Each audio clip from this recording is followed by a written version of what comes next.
Before we begin, I just would like to thank Claire Heastan, who is our program coordinator. She put together the great, fantastic slideshow that you just witnessed, and we just want to thank Claire for that. Thank you, Claire.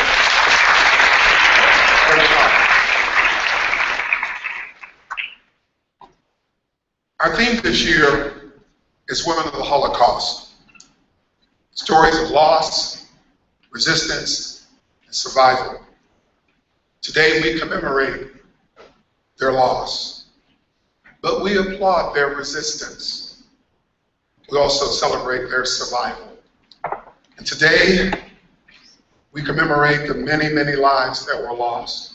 But we also want to say thank you to those who resisted, survived, because as we look out through our community and throughout the world community, many of our surviving women have given birth to many, many individuals who have done great things, not only for the American society, but the world society, and we applaud those women for their lives. This time we'd like to ask the Reverend Debbie Gibbons, pastor of the Woodland United Methodist Church and Redeemer North Hill United Methodist Church, to give our invocation. Reverend Gibbons.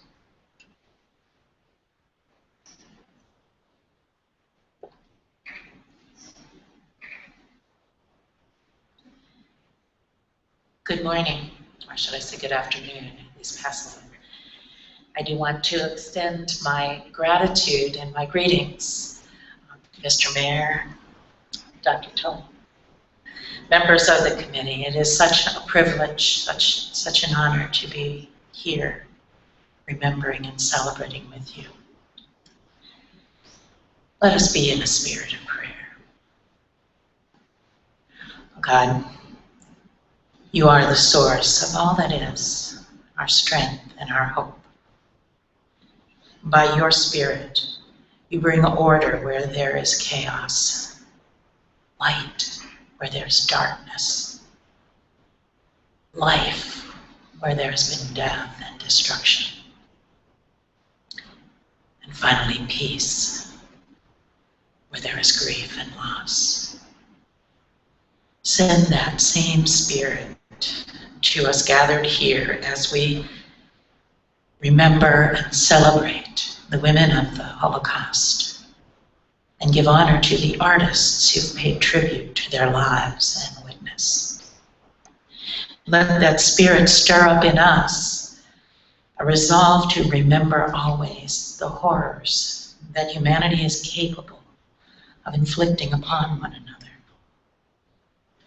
so that we might also cherish and honor the valor and the victory of those who resist.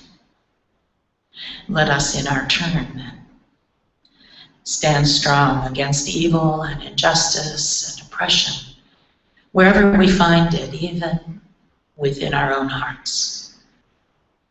Give us a double measure of your divine Spirit, so that we may bring to this world beauty and strength and grace and peace, living witnesses to your truth always. Amen.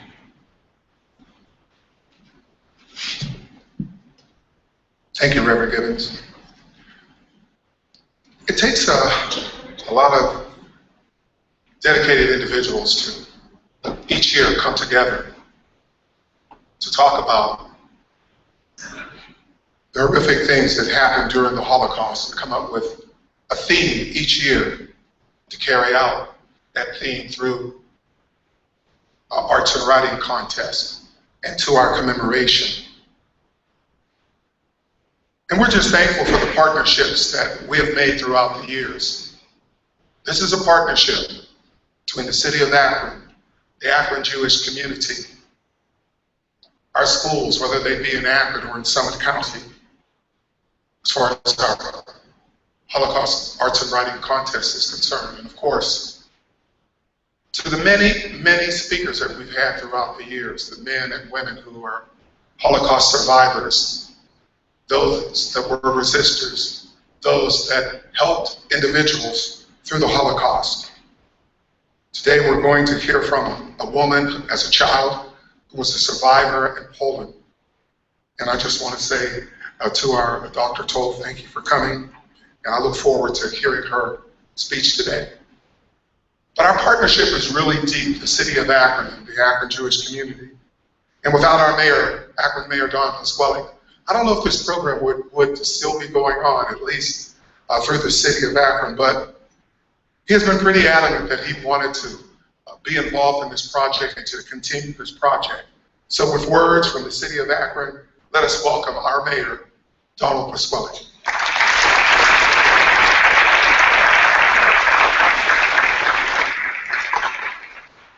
Thank you very much. I want to first thank the members of the committee that have made this possible over these many years. We've had people serve and leave and come back, and they know the importance. And I want to thank Michael Durr, who is the chair. And I know that that is not always the easiest position, because I know Esther used to be the chair. And I hear from Esther more than I heard from you. All of the various coordinators, the people who spend so much time evaluating the artwork, the writings that we just finished giving the awards, and clearly to the people on my staff, Dorothy Jackson originally, and now Billy Soul, for continuing this work. I think for many of us, and some will not understand it, I know, because you're not that old, but for many of us who I guess have had the pleasure, I don't know that I have my TENS unit working right now on my back. It's out this morning. I'm not feeling real good, so I'm not sure that there's a lot of, everything is good about getting old, but for those of us who are getting older, as we look back in life, I think we have a different perspective. And in many instances, we appreciate things that we wouldn't quite have understood when we were younger. The diversity of a society, something when you grow up in a little neighborhood in one place and you don't really know other people and what they're about. They're human beings, but they eat differently, maybe they look dressed differently, they do things differently maybe. We don't fully appreciate that coming together that America really is. And sometimes we don't appreciate history. Sitting in class and memorizing the dates of World War I or War of 1812 or something way beyond that that we couldn't even imagine because it's some faraway place and they're talking about the Austrian Empire or things that really we can't relate to. But in today's world, I would suggest that young people have the opportunity to turn on the TV and you're instantly linked with just about anything going on almost at a moment's notice. Whether it's in the Ukraine and what may be a disastrous situation for people there, whoever's right, wrong, whether it's in places in the Middle East, some person does some horrible thing that you can't imagine, but you know it instantly. And so I would argue with you that in today's world, with the sophisticated electronic world that we have, that young people should appreciate things a little better if you stop just for a moment to link up the lessons of history with today's current events, because in many ways, nothing much changes under the sun. There's always someone working, trying to do something, trying to better their position, trying to be involved in a world that's complicated, whether it's in a political way or a governmental way, in a different way from politics, or it's in a power place that happens where there's not such great political situation, but something that's been tribal battles for generations in Africa or other places. So what we do today, I would argue, is vitally important, and what we fortunately have been able to do, which I happen to believe is the most important thing, which is to invite back people who have first-hand personal knowledge. I have never been to anything, and I've been to millions probably, I was telling Dr. Toll, millions probably of events. And quite frankly, young people, are usually restless. And in today's event, where you hear from somebody who who personally experienced it and their experiences. It is riveting. And I have sat here and watched not just the speaker, because I can hear the words, but many times I focus on the young people. It is amazing. You can hear a pin drop. They're listening to every word because it is important, and they've learned about it through their classroom experience, through the effort they've made, and then the words that somehow seem real.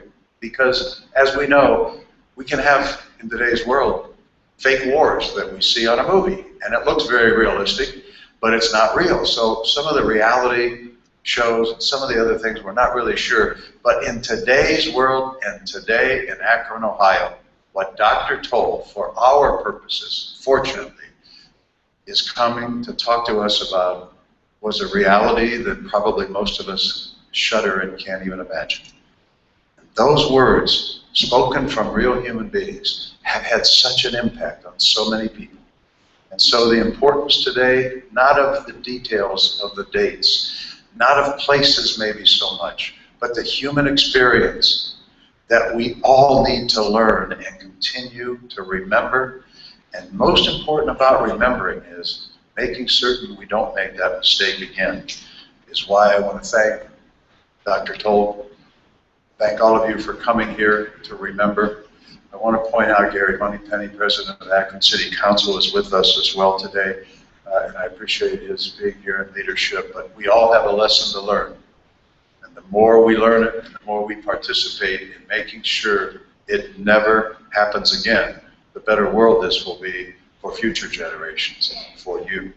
Thank you all for coming.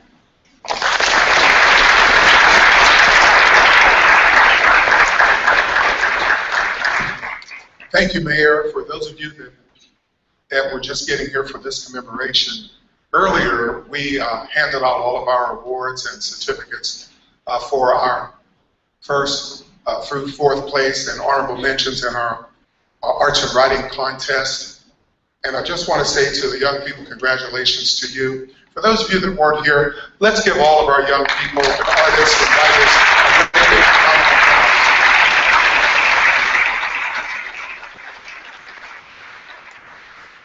Also, if you have not had an opportunity, go down into the interior of the library to see the artwork of our students here in Akron and Summit County.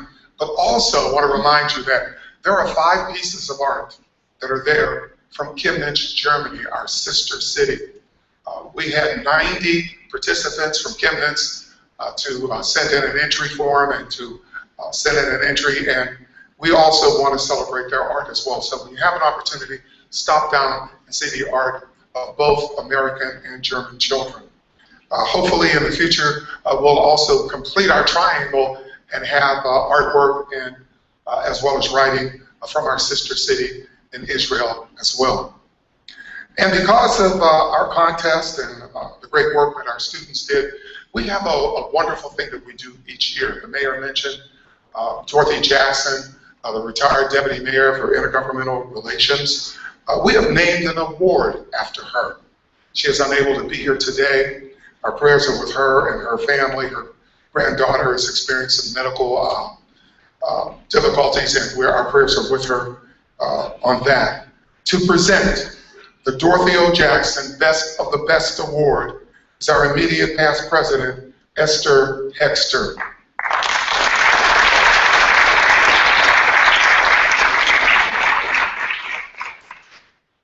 You know, many years ago when Mayor Pasquale said it was okay and said it was okay to take over his office as we have done for 28 years, he appointed one of his chief of his office, Dorothy Jackson, to start this ball rolling. She served from 1987 to 2003, and the committee, as Billy said, wanted to honor her in some way. And the only way to honor her is through the students. Every year, we take all of the first place winners, both the middle school division and the high school division, in all of the contest entry categories, art, writing, and multimedia, and have the incredible, challenging job to pick only one of them. And I'm going to do it a little backwards. He'll know who he is. Ladies and gentlemen, on page 28, The Snow, Winter, 1944. Snow and ashes fell from the sky, falling together in unholy unison. The pure white of the earth had long given way to the other colors that collected there. It was this way all over KZ Ravensbrück. Flecks and smears and puddles and streaks tainted the radiant white snow. The ground was a modified tapestry colored with blood and sorrow and pain. The white snow was a canvas painted with honor. It is my privilege on behalf of the entire committee to call Jeremy Atkins, 11th grader from Green High School, to come forth to receive this award.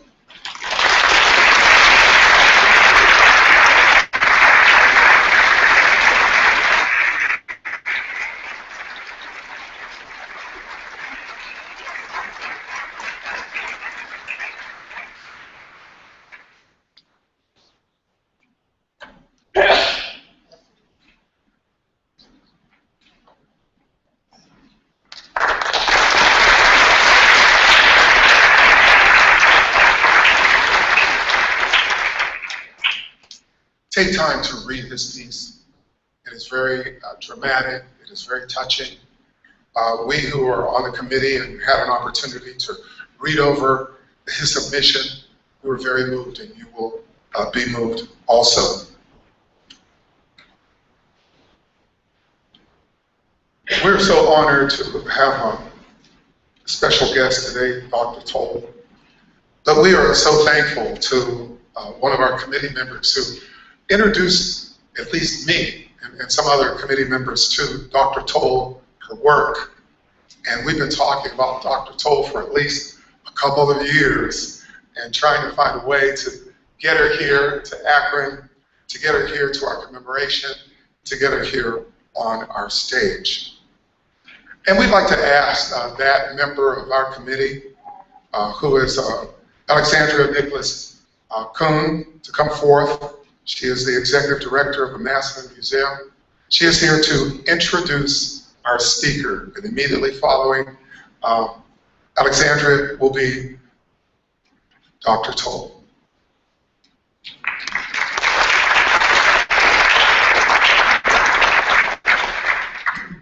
Good afternoon.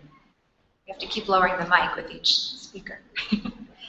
I have had the pleasure for the past 5 years of working with Nelly Toll through development of an exhibition of her beautiful artwork, which is currently on view at the Massillon Museum, and also the assembly of a documentary film about her life and work.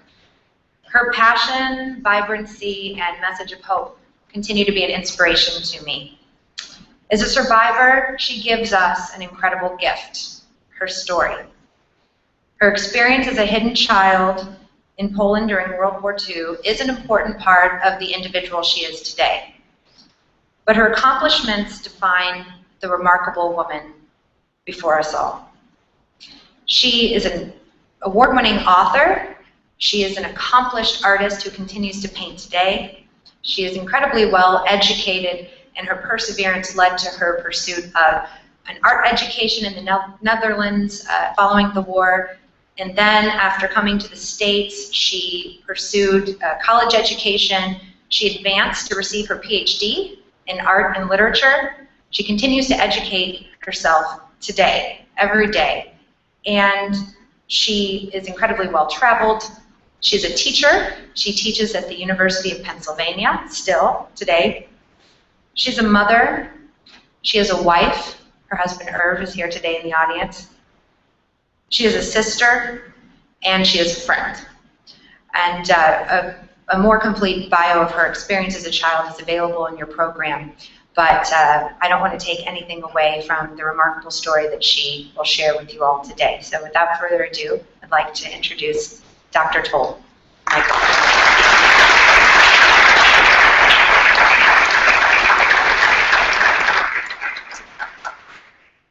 Good afternoon. I am going to ask all of you for a favor. I need your help. How many people would want to help me? Let me see the hands.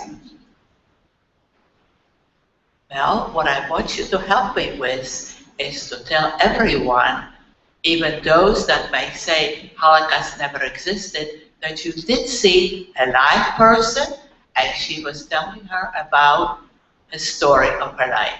So, can I count on it?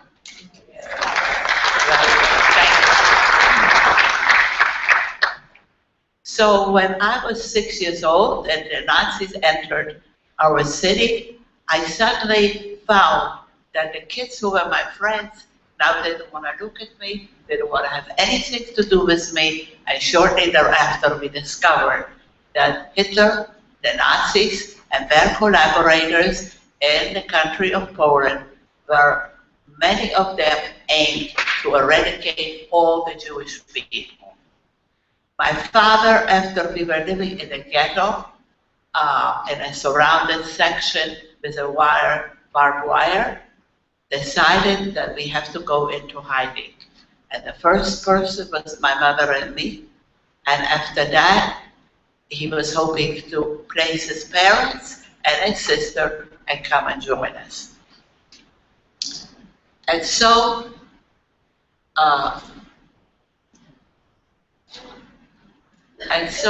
he knew of a couple who were tenants in his apartment building, and they agreed to risk their life, because remember, those Christians took a chance to hide Jews, were risking their life. Today in Israel, we have a forest that is honoring those people, but many of those that were found were shot down together with the Jews who were living there. And so my father took his armband, because any Jew past age 13 had to wear an armband with a Jewish star on it, and decided to venture without that band with my mother through the park. As they were walking, I walked behind them. I promised my dad that if they were to be stopped, I was to continue going to the address where those friends of his, the Christian couple, lived, and not stop and not even looking at them. And so I walked with my head down, following their shoes, until we reached the area where the house was across the street. And this is the building. On the very first street level floor, where you see a white square and a light, that was the apartment. My father ran in, Mrs. Wojcik quickly opened the door, and right there opened another door, and we, my mother and I, followed. It was a very difficult time for us to walk in without fear, just with a head down, but straight, crossing the street. And so, for the next 18 months, I didn't go outside, I didn't see a friend, I didn't venture to speak aloud, because the walls were told that they have ears, and if some next door neighbor heard us talking, before you know it, he or she could go to the police and say, it is something very odd. There are voices coming from that apartment that don't belong to Mr. and Mrs. Wojcik, who were in their late 50s. So my mother became my best girlfriend. She became my doctor when I was sick. Remember, you couldn't go to the doctor. She became my friend when I needed to play with. She became my teacher. And one of the things that she did was to start teaching me. And she started to teach me English and Greek mythology, no math. I was very bad in math, very bad, very bad. But after a while, listening to those stories, I became bored, and I said, I want to go outside. I want to go to see the fresh air. And she says, no, we will have to do something much better for you. She asked Mrs. Wojcik to ask her friend to get me a watercolor box. And once that color box came into my possession, my whole life changed. I emerged into a different world, a world of fantasy. I saw the children walking as I watched from behind the curtain of the one-bedroom, bathroom, and kitchen apartment. And then one day my father came and he brought me a little present. These are 3 little pigs in Polish.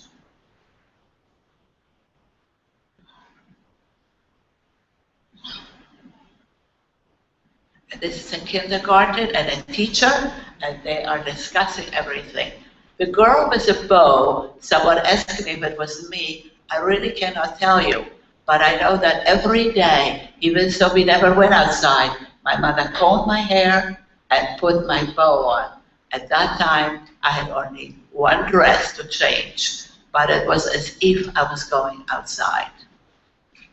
And we played domino, my mother and I, but in my story, 2 girlfriends played domino.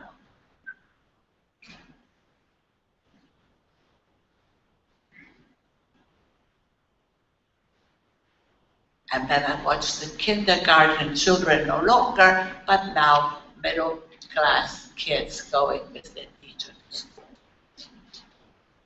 And these were already junior high school kids that were going to school. None of this I experienced. I could only look standing far enough from the sheer curtains and looking outside to see what took place in the world that I had no right to exist. And this is mother and friends and 3 children taking a walk.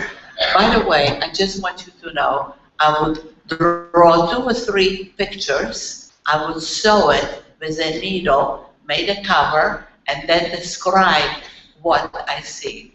So for an example, this is a gentleman farmer, and at that time, since Mrs. Wojtek did not know how to read or write, she could hardly go to any library. So what she did, she asked a friend if she could possibly go to the library and get some books. Now, there were books that were for adults because there were no children in the house. It would look certainly peculiar if somebody asked for a child's book. So the books that we got were Dostoevsky. You one day might hear of these Russian authors, Tolstoy, and what I didn't understand, my mother translated to me. And so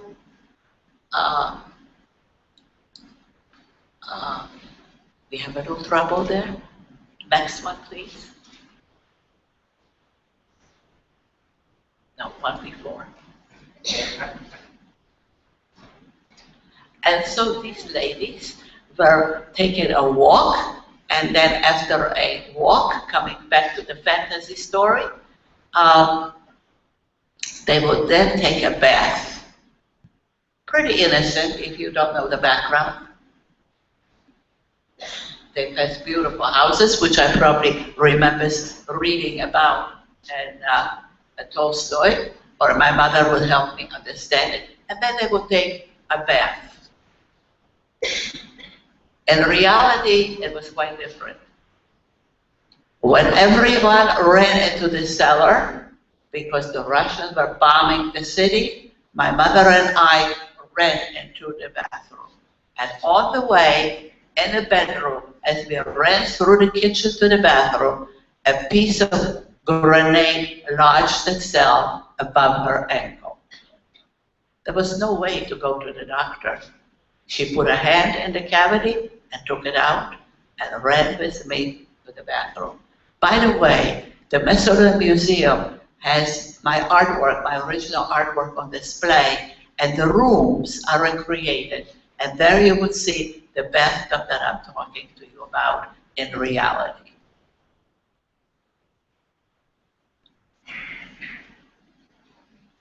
Of course, when you look at it, you would never know the background of it. Next. Children playing, gentlemen farmers, children playing, walking, and then a reward, a walk with the Father. I kept staring behind that window, hoping to see my father come to visit us, come to stay with us, that he placed his family in safe places. After all, like a captain of a ship, he was not going to abandon them, but make sure that they will have a safe place. And as a reward in my fantasy stories was a walk with the Father. And the mother was waving behind the window in that house. I sewed this together and I called it The Gentleman Farmer's Children and Walk with the Father. And then, after a while, we decided to go to Hungary because that was supposed to be a safer place. And so there is the father, and my parents and friends paid a German major to bring us safely to the country Hungary, where the things against the Jews were not as stringent as they were in Poland. So we arrived in the village, about 15 of us. Next. Sorry, this is out of order. This is a story about my mother knitting sweaters, and I didn't have any sweaters or dress besides that one. She made those sweaters. And this is prior, let me stress this, prior to my going into the Christian family Wojtek. I was placed with a family, I hope you can follow the chronology, but before we went into hiding, where we stayed for 18 months, I was to be placed with a family and pretend to be their niece from school, and also a niece from the village. Until one day I went back and I played for a short while, and then a child screamed at me when I pushed him. What, a Jew child is hitting me? Let me go to the police and see what would happen. I ran crying to Mrs. Kreiter and I said, my God, they're going to call the police. And she quickly was able to contact my parents, who took me away. And at those days, I was very lonely for my parents. And I drew this picture, which was, by the way, in a New York Times page, and I called it All Alone. And then I read another book. This was a little easier to understand, although I didn't quite understand it the way my mother did. This was Uncle Tom's Cabin, and it dealt with Afro-Americans, and as terrible as I was and our circumstances as I painted these pictures, I was scared that any time somebody would want to open the locked doors and let us in. But I felt terrible for the plight that the Afro-American had in America. And so I decided to make my own story, and I called it How Alicia Escaped to a Better World from the Terrible Master. She runs with her baby to hide, and there is a little house which we cannot quite see with a bird. Perhaps I thought of me and my mother taking me to the people of Wojtek that we spent 18 months together with. I don't know. The peasants, who appeared very peaceful, really hated us. And all 15 of us and 3 girls were not allowed to go outside because we would be beaten up by them. And then I described everything in a make-believe story. And in my make-believe story, I wrote of the wonderful peasants who we loved being with. Only in my diary, on which my book, Behind the Secret Window, was based, did I tell the truth. And then one day, one of the villagers came running in and said, the German major who whom you paid money to save you in this village is gone. The Germans are going house to house looking for Jews, so you better run. And so I ran with my mother and 6 other people to these swamps, surrounded with sunflowers. And we stayed on the ground, and we heard a shooting because the other people that were with us were found. We lay there on the ground until the shooting stopped, and the crows above us were going after the dead flesh. After a while, my mother and I went back to the house, and all the luggage that we had brought was all taken. The peasants took all the luggage. We were able to contact my father in the ghetto, who came with a German whom he paid a lot of money, and they took us back to the city where I was born, the city called Lvov. Today it is Ukraine, it was Poland then, and we remained there. By the way, this picture is in the possession of my daughter. And we hid there quietly. My mother, who was my best friend, my teacher, my doctor, everything you could think of, kept reassuring me that everything will be fine and I shouldn't worry about anything. And I believed my mother. These next 2 pictures are in a permanent collection in the museum in Israel called Yad Vashem. And if you look at it, you would never know that the war was going around us, and any minute the Germans who wanted to see the apartment, because the apartment housed many Germans. The reason they didn't tell Mr. and Mrs. Wojtek to leave their apartment because it was only 1 room. They wanted larger quarters. The door was always locked. When they wanted to see the room, she would pretend to look for a key. At that moment, I had to take my watercolor, my brush, the paper, and slowly crawl into a hidden place that was built in that room. It was a hidden window. The window was brick on the outside, so you didn't realize it was a window.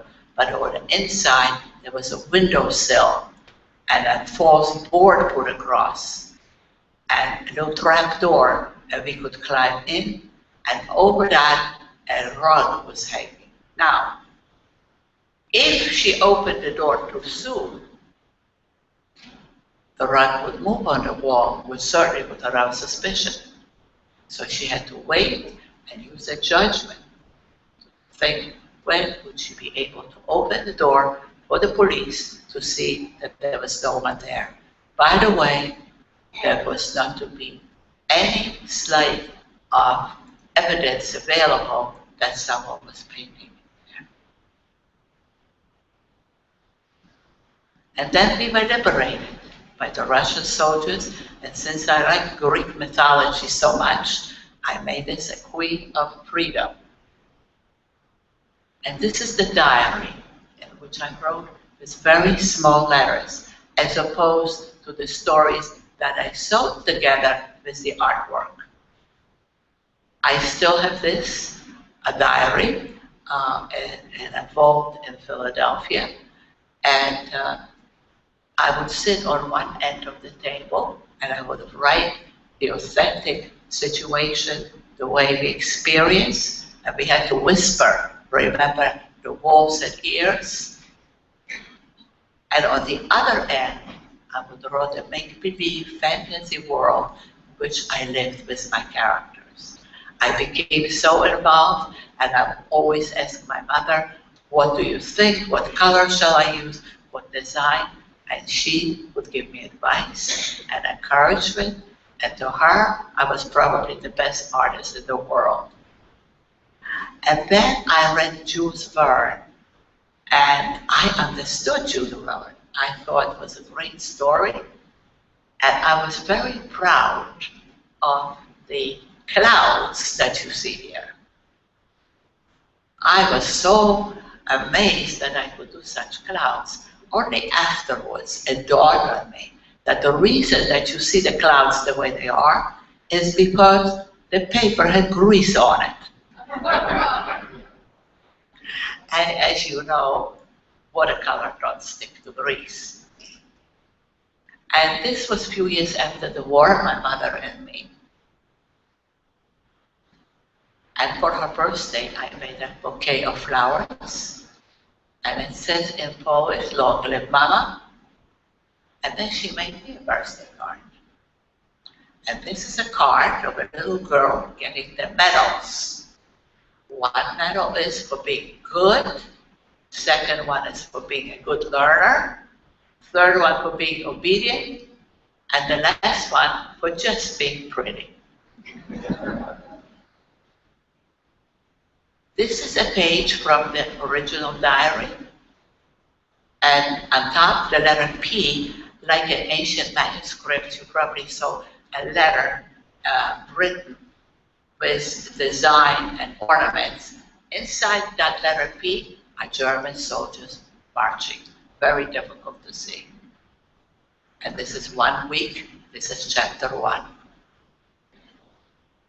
And this is the cover of the book, Behind the Secret Window, which was published in '93 and sold over 50,000 copies. And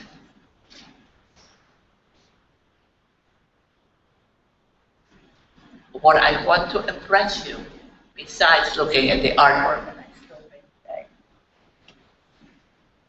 that you should be the guardians of anyone who decide to oppose you, who decide to show prejudice, whether it's a religious, ethnical, or any form of prejudice, that you should always help out. And I'm bestowing that upon you today. You shouldn't be a silent bystander. You should make sure that you speak out if injustice is made. This is something that I hope you will get out of my speech today, because that is the only way this world can survive. I like to read to you something after I attended, this was one of those posters that said, you can either be German or you could be Christian, but you cannot be foes. It was the motto and symbolism of Adolf Hitler. So what I want to read to you is, when we came to see the Holocaust Museum opening, and I was privileged to be there with my husband, this is what was said by Reverend John Donsworth, United States Senator from Missouri, on the occasion of Days of Remembrance for the victims of the Holocaust at the National Cathedral in Washington, D.C., Sunday, April 28, 1978, at 11 o'clock. If that hideous course of events is never to occur, it is the responsibility not only of Jews as a victim to reflect on the meaning of the Holocaust, it is the responsibility of the Christians as well. The Holocaust was quintessence of sin, the ultimate example of abuse of human rights and freedom. That is precisely why it is appropriate to reflect on the Holocaust in the light of Christian faith. It is not simply a matter of exhortation to do good and to avoid evil. It is not simply a matter of the emotional remembrance and an appeal to treat one another in a more humane manner. Emotions are impermanent. Ladies and gentlemen, boys and girls, emotions are impermanent. They come and they go. Exhortation and forgotten soon after they are made. A commitment not to persecute, be prejudiced, must be something more than a fleeting whim emanating from the good and to resist the moment. We all know that historical and metaphysical explanation cannot give us the reason that still murder and genocide exist. What can we do to stop it? Rwanda, Bosnia. In the past, there was Herzegovina, Auschwitz. There is only one thing we can do, not only to remember, to tell it to others and guard against any prejudice. Thank you very much for all your attention.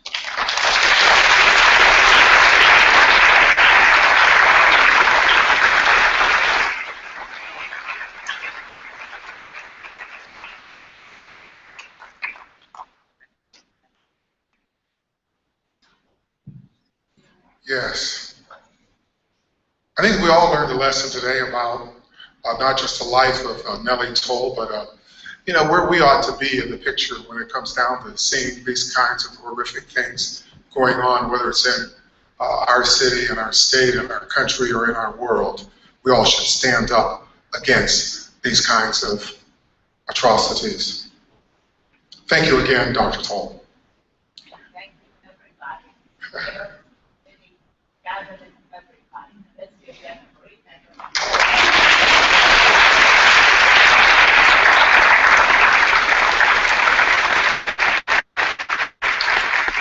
At this time, we'd like to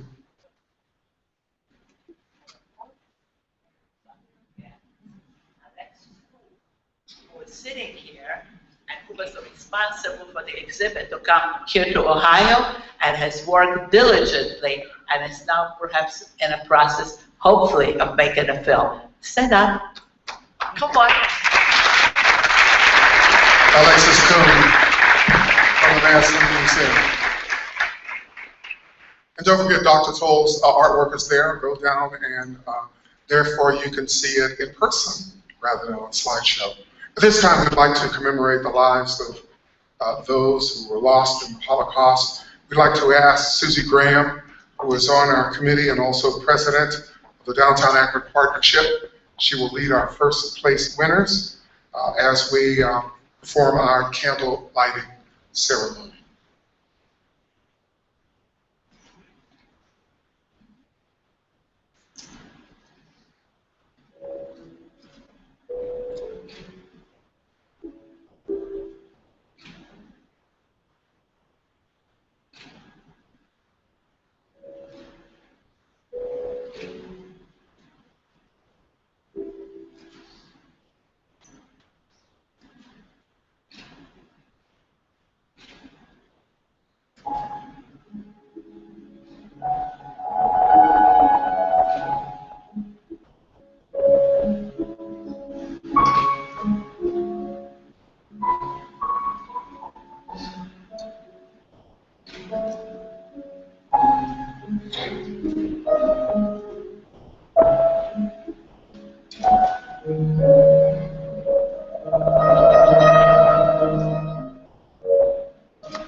Thank you.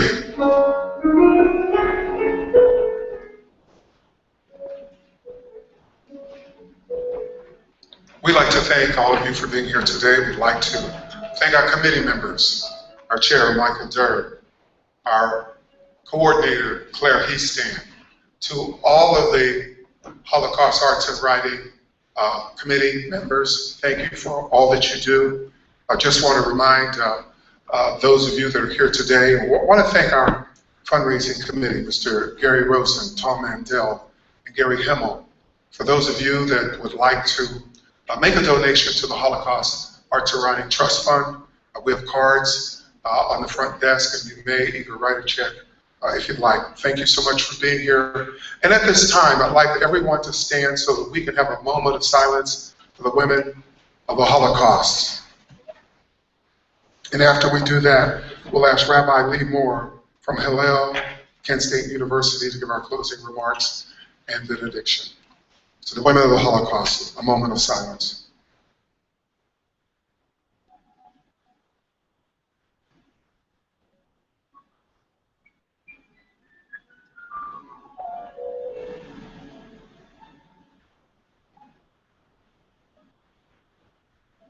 Now, Rabbi Lee Moore.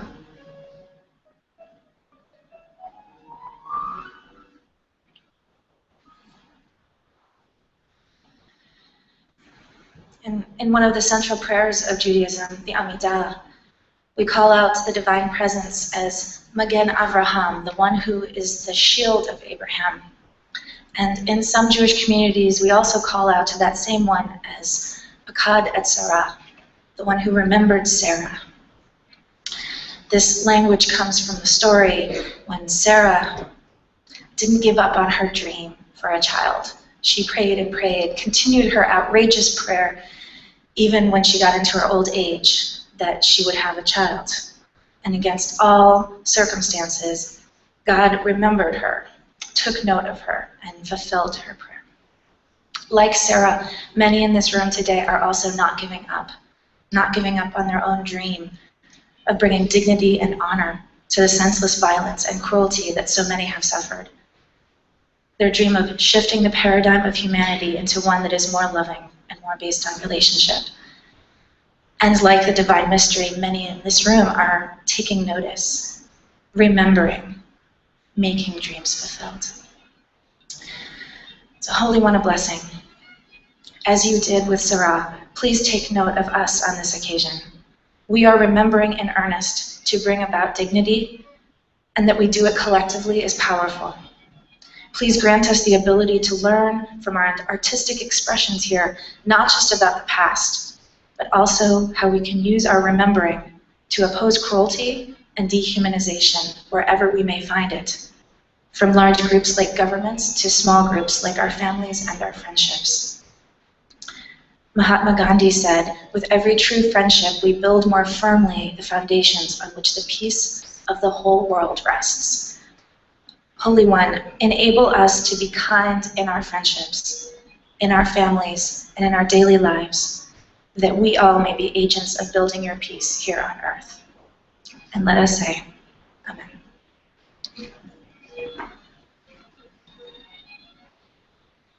On behalf of Akron Mayor Don Pasquale, the Holocaust Arts and Writing Committee, our speaker, Nelly Toll, thank you all for being here today.